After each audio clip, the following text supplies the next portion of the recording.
देव दुर्लभ मानव शरीर प्रदान करके हमारे ऊपर महान अनुग्रह किया है, बहुत बड़ी कृपा की।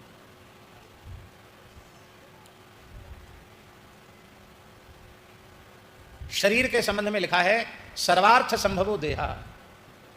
इस देह से ही, मानव शरीर से ही धर्म, अर्थ, काम और मोक्ष चतुर्विध पुरुषार्थ की सिद्धि होती है। इसी देह से विशुद्ध भगवत प्रेम का आस्वादन होता है। इसलिए भगवान की सर्वोपरि कृपा हम सब लोग के ऊपर यह हुई कि हमें भगवान ने कृपा पूर्वक मनुष्य बनाया।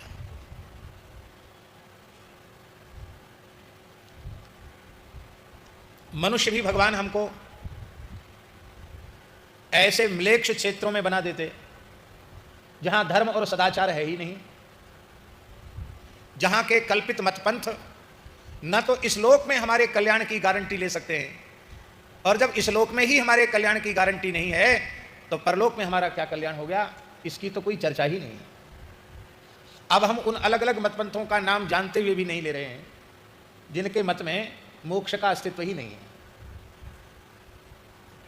एक ऐसा भी मत है जो कहता है कि मरने के बाद जब दफना दिया जाता है तो जो रूहें होती हैं, आत्माएं, रूह माने आत्मा, वो कब्रों में ही पड़ी रहती हैं। कब तक? जब तक इंतकाल नहीं आता, महाप्रलय नहीं आता, तब तक कब्रों में पड़ी रहती हैं। तब तक न परलोक है और न पुनर्जन्म है, महाप्रलय तक। इसके बाद उनका जो कोई भी है सातवें आसमान के ऊपर रहता है, वो आता है, कहता है फुन, सब रूहें नाचने लग जाती हैं, कब्रों से बाहर निकल आती हैं। फिर उनके अच्छे बुरे कामों का फैसला वो करता है। जो सच्चे अर्थों में उसके पैगंबर के मतपंथ को कबूल करता है उसको बहिश्त में भेज दिया जाता है, स्वर्ग में। और जो बुत परस्त है अथवा उस विचारधारा को कबूल नहीं करता है उसे दोजख में, जहन्नुम में डाल दिया जाता है। और प्रेरणा दी जाती है कि तुम जिहाद करो, धर्म के लिए, इस्लाम के प्रचार के लिए तुम जिहाद करो। जो लोग उस विचारधारा के हैं उनके लिए हमारा कोई लेना देना नहीं है। पर आप सब लोग जो हिंदू वैदिक सनातन धर्म का आदर करने वाले लोग बैठे हैं, हमारी उनसे प्रार्थना है, आप विचार पूर्वक बताओ, क्या यह विचार मनुष्य को इस लोक में मनुष्य बना कर रखना चाहते हैं अथवा परलोक में उसे कल्याण दे सकते हैं? नहीं दे सकते हैं।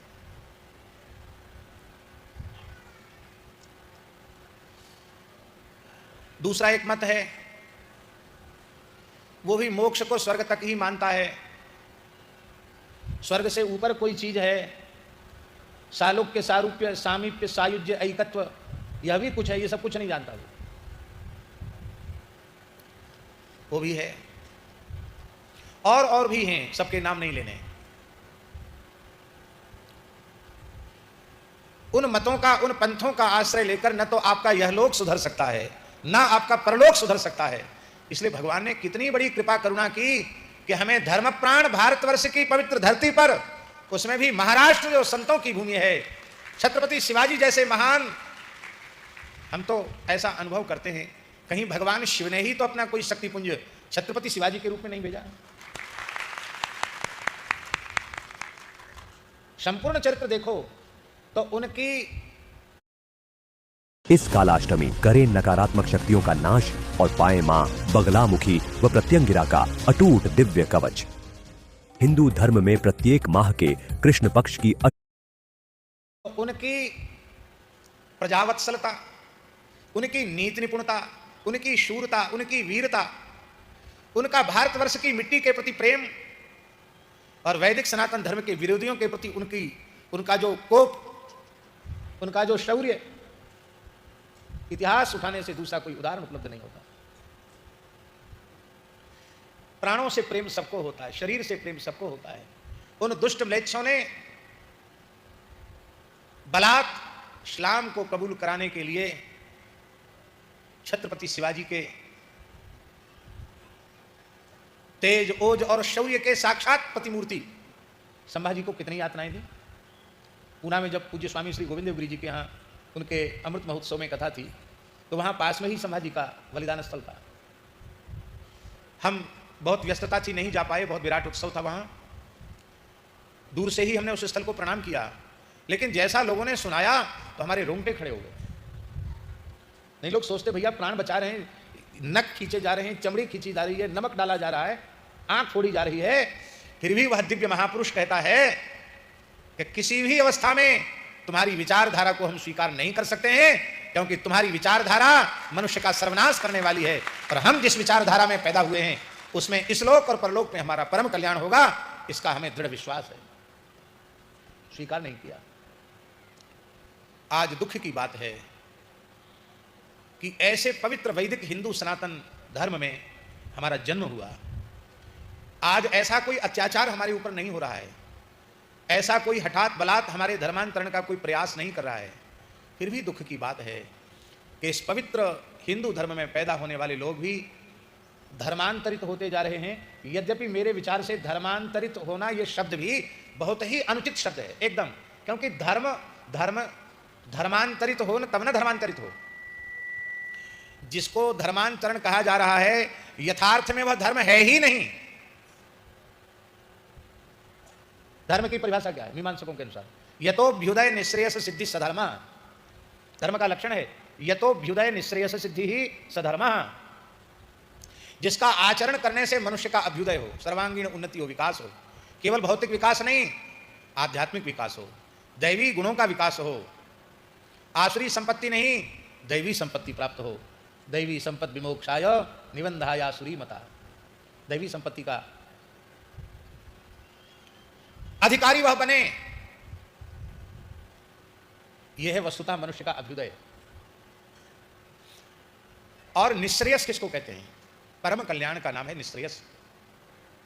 जिस कल्याण के पश्चात, आप सब हमारी भाषा समझ रहे हैं कि नहीं, जिस कल्याण के पश्चात अकल्याण की संभावना ही सदा सर्वदा के लिए निरस्त हो जाए, उसको परम कल्याण अर्थात निःश्रेयस कहते हैं।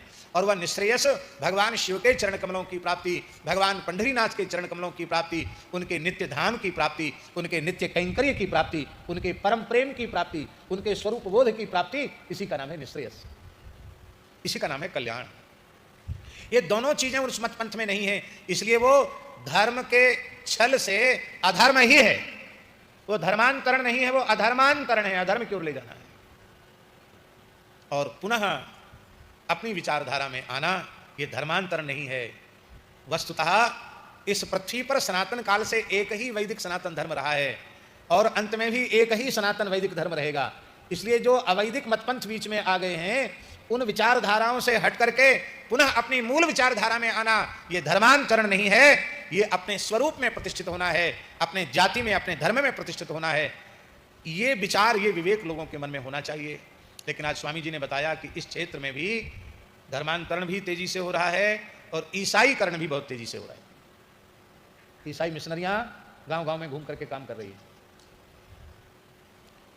छत्रपति शिवाजी के प्रदेश में, संभाजी के प्रदेश में श्री ज्ञानेश्वर माउली जहां प्रकट हुए हों, जहां जगतगुरु तुकाराम महाराज प्रकट हुए हों, जहां समर्थ स्वामी श्री रामदास जी महाराज प्रकट हुए हों, जो महाराष्ट्र संतों की भूमि है, और वहां के लोगों की विचारधारा ऐसी हो जाए, तो इससे बड़े दुख की और क्या बात होगी।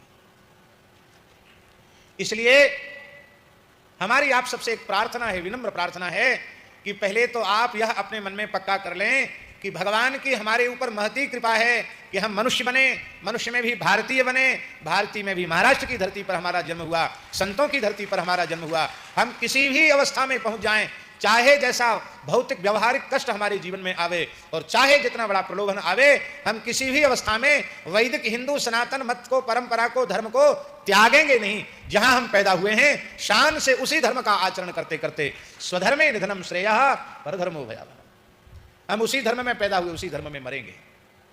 ऐसे विचारों की दृढ़ता स्वयं स्वीकार करें, और अपने बालक बालिकाओं में भी उस प्रकार के विचारों को पुष्ट करें, सैद्धांतिक विचारों को प्रतिष्ठित करें।